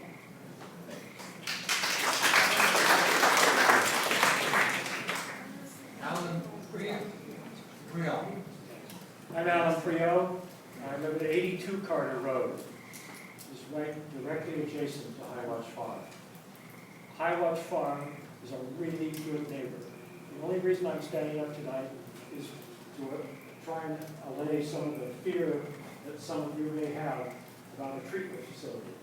We've lived next to High Watch Farm for 21 plus years. We have never, ever, ever had an incident involving a guest at High Watch Farm, any of the staff at High Watch Farm, or anyone else connected with High Watch Farm, including those who come for the Saturday night open AA meeting. As the previous speaker just said, people are coming to these facilities for treatment. They're not coming to run to the nearest bar or to bother anybody in town. Thank you. Linda Palmer. Yes, I'm Linda Palmer, and I live at 25 Carter Road. We've lived on Carter Road for 40 years. High Watch has not been a good neighbor.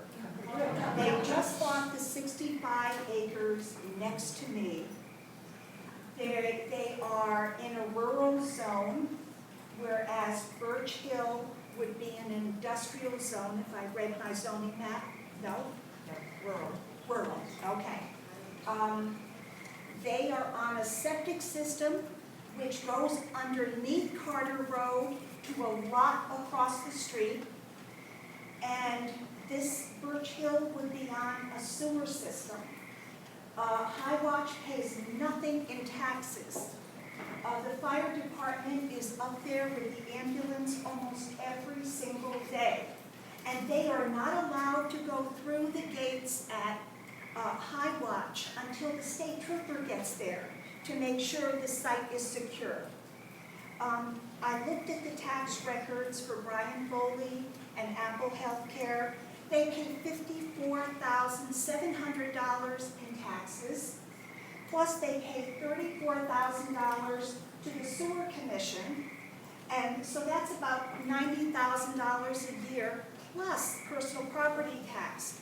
High Watch pays nothing in taxes. This is the first year that they paid $20,000 toward the state trooper because he's up there almost on a daily basis.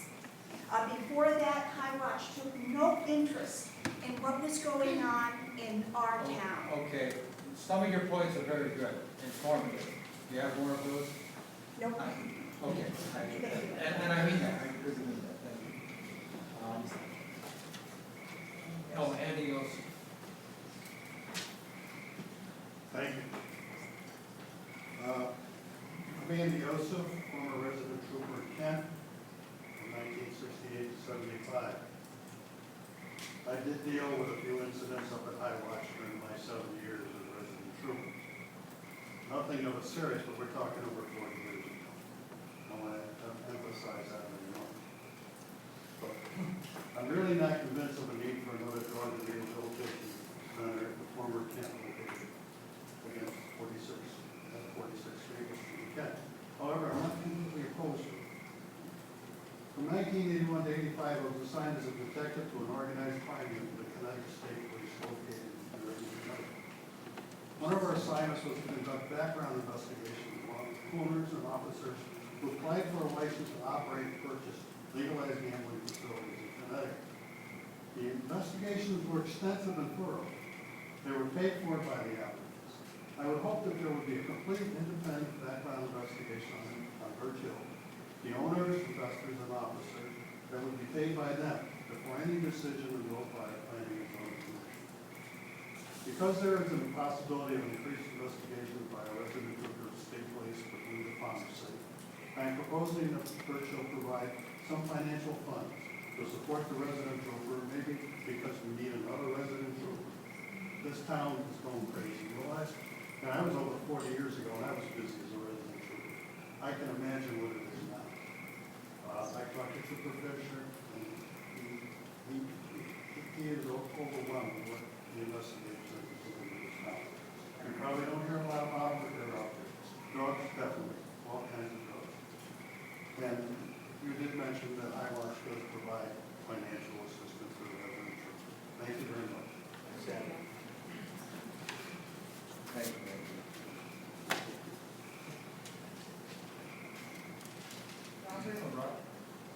Robert, 65,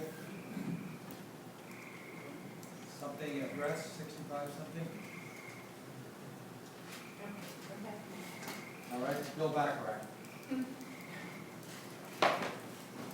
I know the Planning and Zoning Commission is going to be weighing heavily and thinking heavily about testimony brought before it.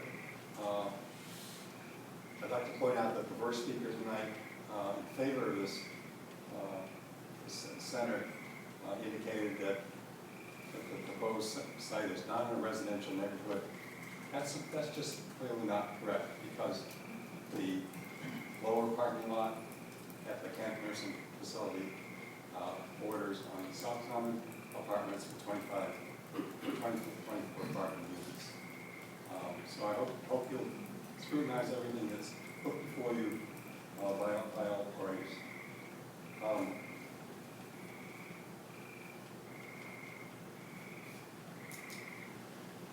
I'm not leaving this meeting tonight, though we have a while to go. I'm not leaving this tonight convinced that people who are doing the hard work of going through rehab can't leave at 3 o'clock in the afternoon or 3 o'clock in the morning and just make their way down the hill or into town. So I'd like that the Planning and Zoning Commission to look heavily at that issue and continue to ask questions about that issue for the sake of the community. Frank Dwyer. Morning Star.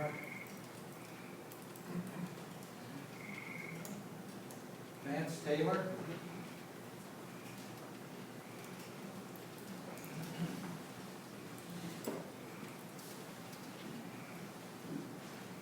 I'll have copies available after you distribute to you. Chairman Johnson, members of the commission, I'm Vance Taylor with Commercial Real Estate Group in Torrington. We're agents for Kent Realty, the owner of the property at 46 Maple Street. And I appeared before you this evening to express my support for the special permit now under your consideration. While we may hear concerns from competitors and cries of not in my backyard, it seems to me, from comprehensive and compatible land use perspectives, that reuse of this former skilled nursing facility or treatment facility is totally appropriate.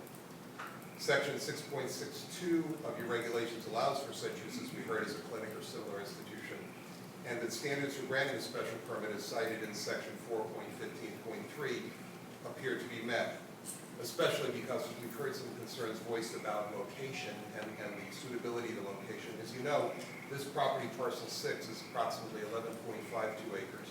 And the backyard in this case is primarily hundreds of acres of vacant land, never to be developed. Specifically, parcel 12, which essentially surrounds the majority of this site, is plus or minus 118 acres held in trust and is in the state's Public Act 490 Farm, Forest, and Open Land Preservation Program, a significant incentive for the land to remain in its present natural condition. Parcel 20 is approximately 4.59 acres owned by the town of Kent and serves, as you know, as the transfer facility. Parcel 5 is approximately 62 acres of undeveloped acreage owned and preserved by the Kent Land Trust. And parcel 21 through the backwoods and only accessible from Route 7 is the Kent Affordable Housing Development. Further, as you've heard, no new exterior construction is contemplated, and the footprint and height of the existing structure will therefore not be altered or increased, leaving the ratio between building area and land area the same as when the nursing facility was in operation, and preserving, therefore, the present characteristics of the site. The compatible nature and intensity of the use, including the similar number of employee work trips and other traffic generated as before. I also learned, because I've just texted the former maintenance facility director there, that there's a little over 30 parking spaces in the upper lot and at least another 60 in the lower lot, giving us close to 100 parking spaces, which would be more than adequate for the proposed use. The minimal impact, if any, on both the immediate surroundings as well as the community at large, and the historic acceptability of similar operations elsewhere in the town, as we've heard, are still further, in my opinion, compelling reasons to approve the special permit. Given the use of the buildings for roughly 25 years as a skilled nursing facility, and given its floor plans and related infrastructure, and this is another point to section 415.3, the property seems clearly adaptable and well suited for the desired reuse you've heard here this evening. To add a little bit too, I realize your decision is clearly made up solely based on land use merits as those I've been describing, but I'd also like to share with you, if I may, for a moment, my support of this permit and use from an entirely different point of view.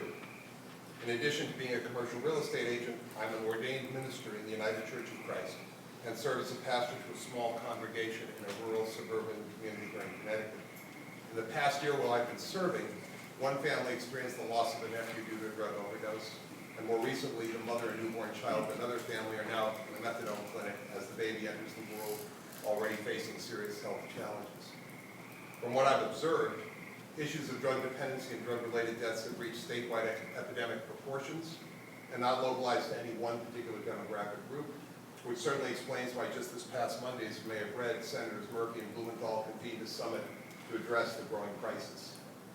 The statistics are frightening. According to the state's chief medical officer, 917 Connecticut residents died last year of accidental drug overdoses, a 26% increase over 2015. Clearly, additional treatment facilities are needed, as are expanded efforts in funding in drug prevention programs. In improving treatment facilities in the past, the town of Kent has demonstrated its understanding as well as its compassion, which I hope and request that you again do, believing that your approval is also in keeping with prescribed sound land use principles and practices.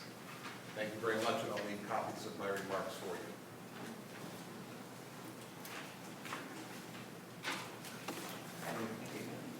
Bill Simmons? Hi, I'm Bill Simmons, Credential Division Counselor, resident of the Northwest Corner for the past 40-plus years. I came tonight as I represent a lot of families in the Northwest Corner. I'm originally from Millerton, New York, right over the border, so where I would go to use drugs and where I got sober was in this area here. I have been in recovery for the past 14-plus years. And working with those families, and I applaud Mom for standing up, and that took a lot of courage. Thank you for doing so. What I wanted to speak on, I can't speak on Birch Hill because I don't know them, but I can speak on the resources in Connecticut. And as the gentleman just spoke about the 917 deaths that were reported last year in the state of Connecticut, that has tripled in the last 4 years.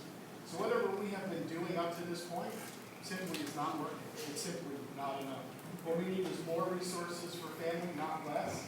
And I would challenge the board, I guess, or ask the board, and I don't envy your position at all with the decisions that you all have to make. Whose backyard should these facilities go? Where should they go? Where should our loved ones, our families, where should they reach out for help? What do they do? When we think about Connecticut, there was 25,000 admissions to treatment last year alone. 25,000. That's a lot of people. And they're not just coming from Hartford, they're not coming from New Haven, they're coming from here as well. These are our families, our loved ones, our kids. We've buried way too many people to stand in front of something that is going to help. That's all. Thank you.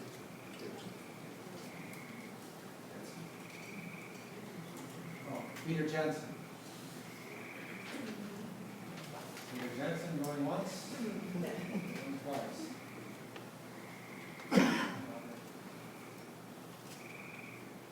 Robert, on South Main Street in Kent? I think that's in there. Looks like it starts with an I the last name. Is that You did? Okay. Diane Kite.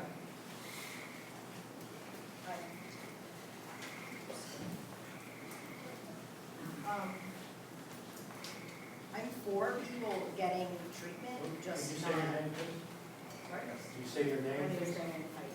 I'm for people getting treatment, just not in the center of town. I'm very concerned that it's right near the schools. We see the students walking around all the time, and drugs are definitely a problem in the world, but that doesn't mean that we need to have it right here where the students are walking around and they don't have access. Drug dealers tend to be drawn to where the drug addicts are, and I think that it should be in a facility that's kind of out, away from the temptation to go back into an area which is easily walkable in town. I also think it has a safety risk for the senior citizens at Templeton Farms, because if there's drug dealers, drug addicts coming, that could be an issue. And also, Kent is a nice town. You don't want any of that element to be in the town. And the people that are in that position, I've known people in those circumstances, they will do desperate things and they may not stay the length of the time. And the fact that they can just walk out, it's very close to town and it presents a danger. There's no public transportation. They will have no way of leaving, which means they're going into the town where there's families, there's children. I don't think this is beneficial for them or for the town. I also think it's, from what they said, the number of patients versus the number of staff seems to be not an appropriate ratio. I think they said there's 50 employees, that's, if it's a 24-hour facility, it's not going to be 50 people there 24 hours. So that means if there's 90 people that are in their care, the ratio, and these people need care, it's not like, I don't think that you can just kind of monitor them here and there. They will need significant care. I don't think that the ratio of employees to the number of patients is appropriate. I think the ratio of the employees, number of employees should be higher if they're going to have 90 beds. Also, I think from what I heard from High Watch, that will create a significant drain on the town resources for the emergency. As I understand it, we only have 2 ambulances. If they're going to help someone at High Watch and then another person at this new facility, if there's any other residents of Kent that will need emergency care, there's not going to be any ambulances available to them. And I think that as far as the emergency services and also security, we have 1 resident trooper for the entire town. That's not enough security. If he's at High Watch, he's not also going to be at this other facility if there's an issue. Thanks. Commission, I'm doing okay. We'll keep going. Do we want another 2-3 minute break? No? Okay, good.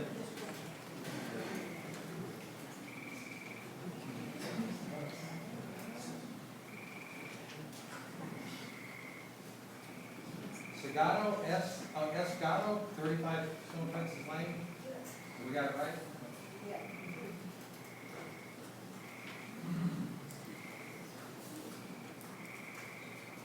Stephanie Gatto, I have a couple issues. When they brought up there's no residential areas by, oh, Router? Okay. Should I flip this way? Is it better? It's probably better for them to get. This way? Stay closer here so the mic will get you, and you can face them so they can hear. Okay. Hi, I'm Stephanie Gatto. I've been on your side, and I've also dealt with the for-profit rehab facilities, and they're usually for themselves, money, and I know, I'm sorry, but I'm going to give you a real life, something that happened with me when there was 2. I don't know if anybody's heard of Delray Beach, Florida? Okay, very nice, right? Well, yes, there you go. 2 rehab places moved in, one behind me, one in front of me. I had no say in them moving there, they just ended up there. And before it was too late, I had been robbed once. I had a home invasion, and I was robbed and beaten really bad. And I'm really thankful that they give you a shot here to, talk to you guys about it, because it's hard. And I agree with what you have to say, well, we need more, more rehab facilities, but they have to be placed in areas that are like in the center of town, or by residential areas, like 9 Maple Street. That's great, like what my family was, it's like right there, there's already low-cost housing, so it's, like with everything being so close to town, she kind of got all my points, so that's what I have to say. Thank you. Okay. Barbara Jens? Barbara L? Barbara L, okay. Barbara Higgins, yeah, I'm a resident of Kent for the last 14 years, and I'm a retired psych nurse dealing with people with drug and alcohol problems. And I think that treatment is great. People can start their lives over again. But I don't know if there's a need for another facility. We have High Watch, which I think is doing a commendable job. So I really am not for another facility. Also, the influx of people, cars that would come into the small town of Kent would have to be considered as well. Thank you. Did you say you were a nurse for A retired psychiatric and drug and alcohol nurse, yes. Was it your Experience in the field. Was it your experience that the patients were a threat to the community? No, because where I worked at Creedmoor on the grounds of a psychiatric facility, so it was more or less confined. It wasn't in a residential area as this is supposed to be.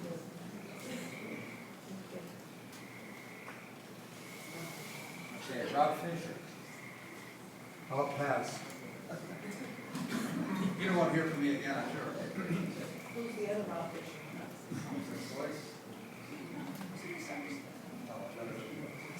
Rob Fisher from Washington? Oh, it is you, okay. Wendy Murphy.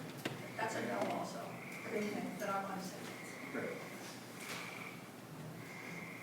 John Baker. I'll pass. Now we're good. Patty? Maljolay?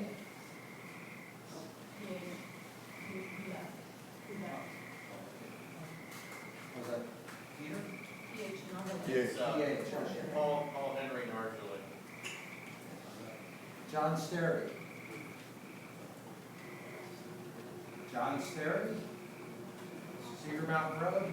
Okay.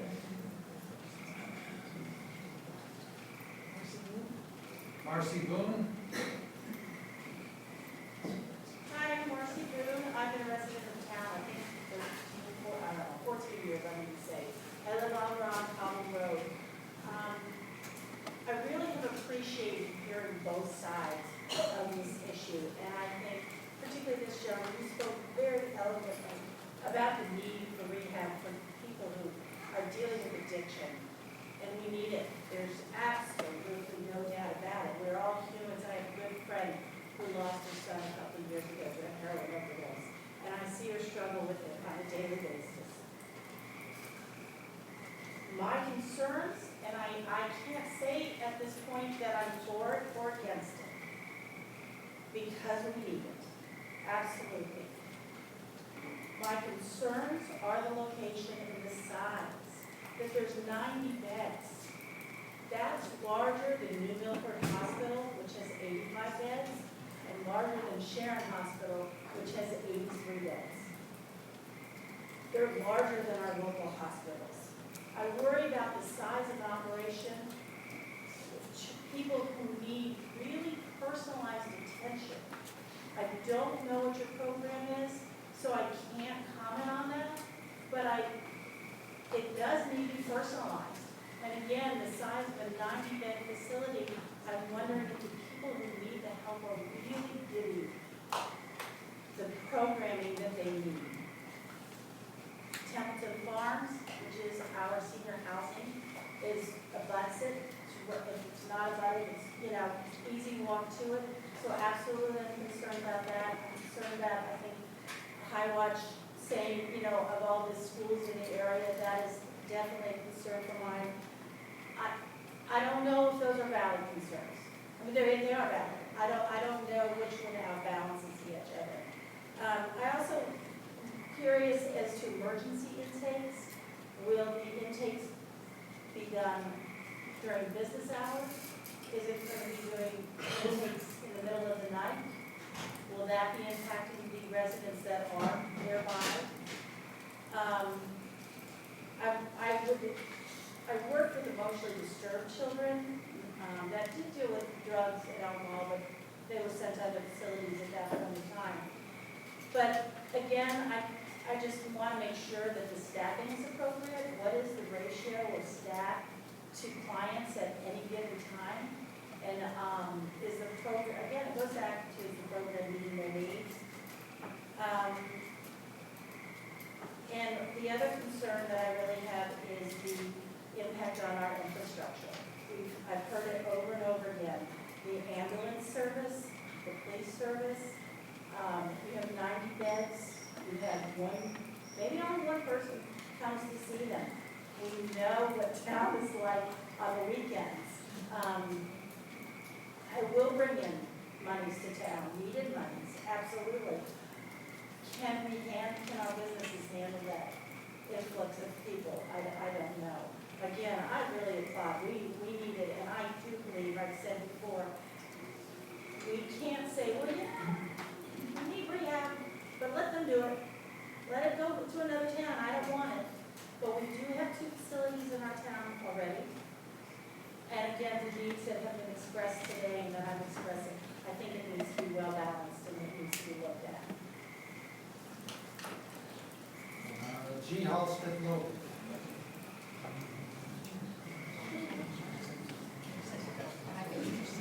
Lopez?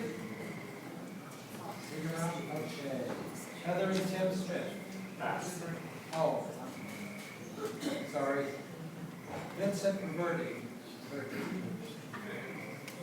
My name is Vincent Verdi, Facility Director for Highwatch Recovery Center. Would you come just a little closer to make sure we get you on this? All right. My name is Vincent Verdi, I'm the Facilities Director for Highwatch Recovery Center in Kent. However, I address the board not in that capacity tonight. I address the board as a homeowner at 1 Bridge Street, which is absolutely in the neighborhood of this facility. I don't know what the definition of neighborhood residential is here, but I'm within 3/10 of a mile of it, so I think that. Sure. I'm the owner of 1 Bridge Street. I live within 3/10 of a mile of this facility. I'm also the Facilities Director for Highwatch Recovery Center, but I'm not addressing the board in that capacity. I'm addressing it as a taxpayer and as a homeowner. What I heard this evening was a sales pitch. It was a sales pitch. Any well-intentioned healthcare organization does not start out with a sales pitch. They start out with a mission statement. For Highwatch, it's on our badges. We carry it with us. $90,000 in tax revenue is what I heard would be generated. I don't feel $90,000 in tax revenue for the town of Kent is worth patient deaths at this facility. There's not enough information here for the board to make any decisions. And I think the townspeople here are very concerned. And my wife wanted to make it tonight, but she could not. But she's also very concerned. And a lot of other neighbors and business owners are also concerned. Thank you. Heather and Tim Smith. Pass.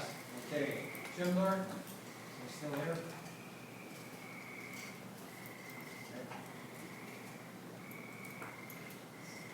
Russell Plum.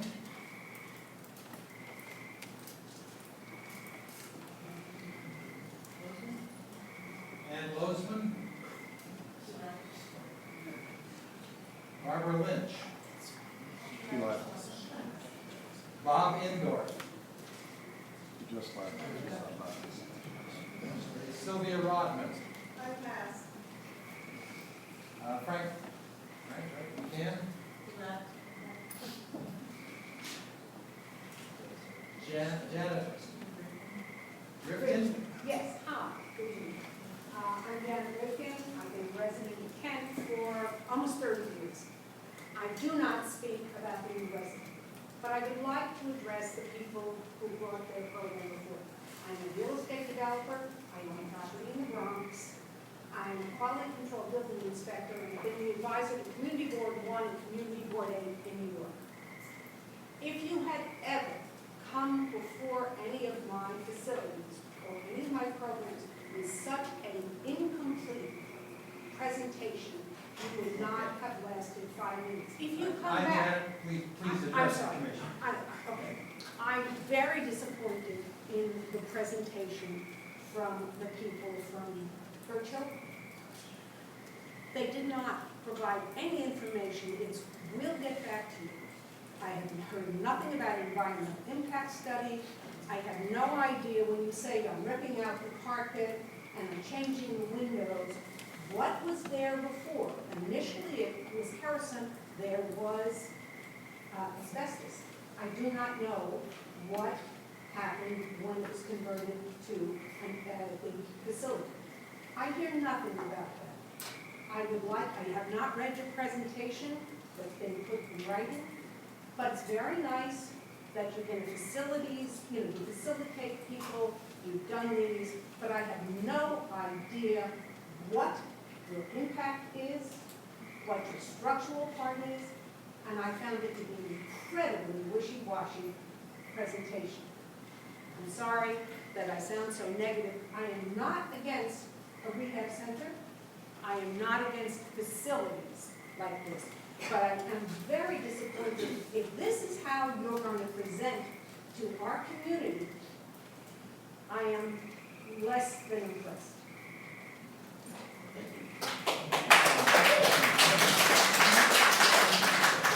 Ellen Clark? Yes, I appreciated the conversation on both sides. Oh, I live on Richards Road, been in Kent for close to 50 years.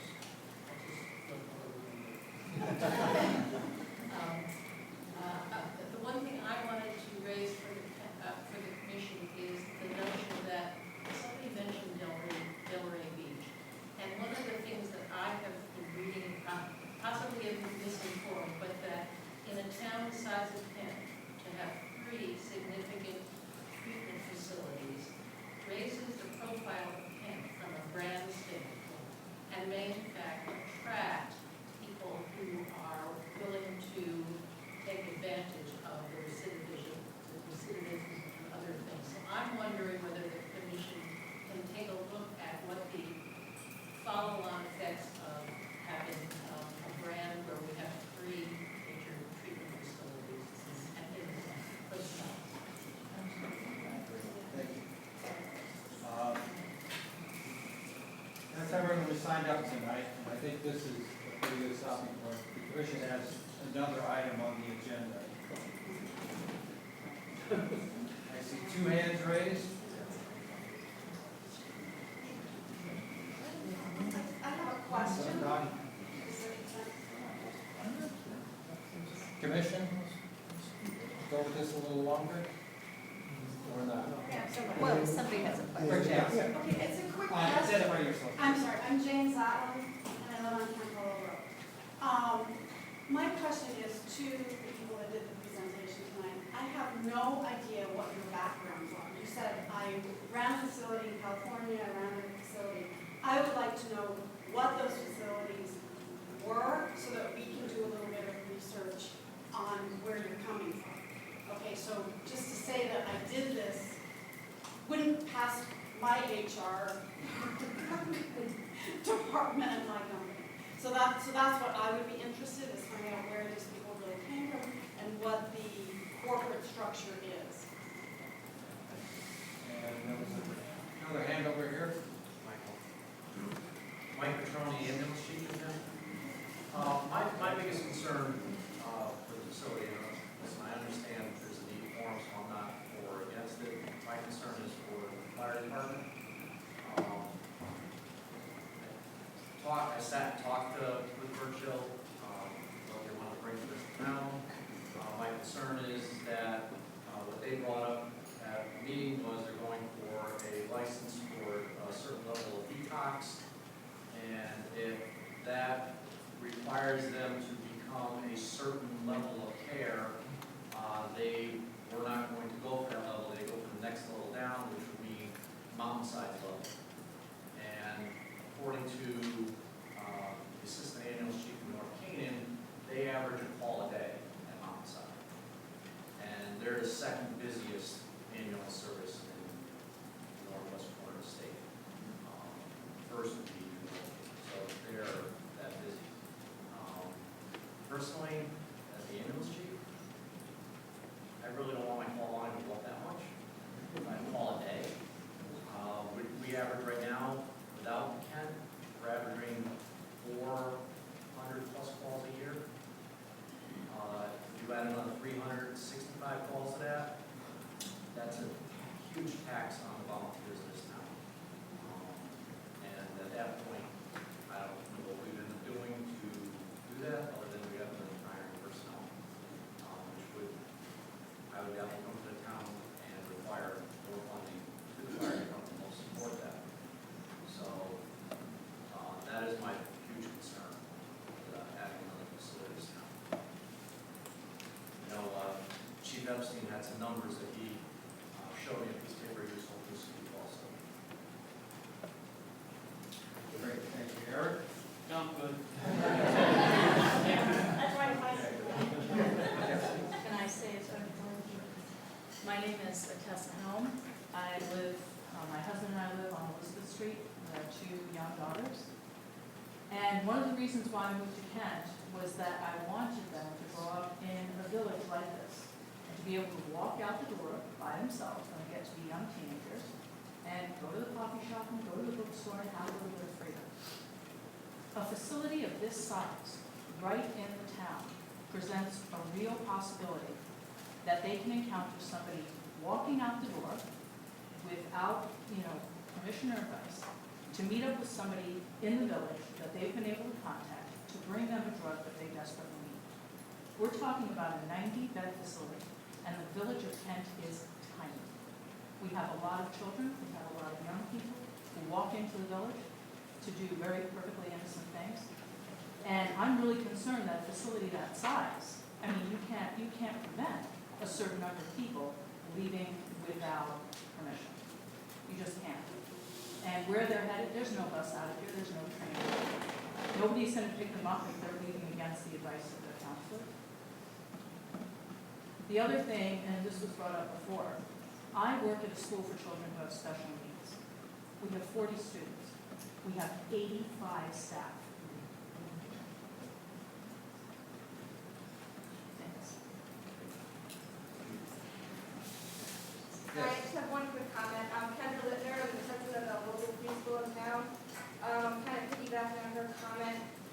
The preschool kids are 3 and 4. They do walking all over. They go to Templeton Farms. Miss Patty's having them walk to local community stores and shops to learn about baking and all this kind of stuff. And the security of this place, it seems not up to par. My 3-year-old's going to be walking at Templeton Farms and could walk into someone that has just decided to leave and is not in the mind state to be walking in my town. I am not opposed to this, but the security of it and the fact that we already have 2, it's just, I don't think it's the place. It's a walkable community. These are young kids. We have to protect the people that are live here now and not the ones that are just passing through for treatment. I do think we'll be continuing the public hearing in just a minute. I think we've got a lot to chew on, and I think you've got a pretty good idea of the kind of information that we're looking for next month.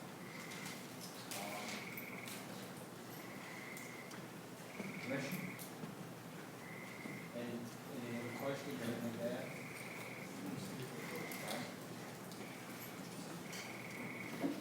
Okay, motion to continue the public hearing? I make that motion. Second. All in favor? Aye. Opposed? Motion carried.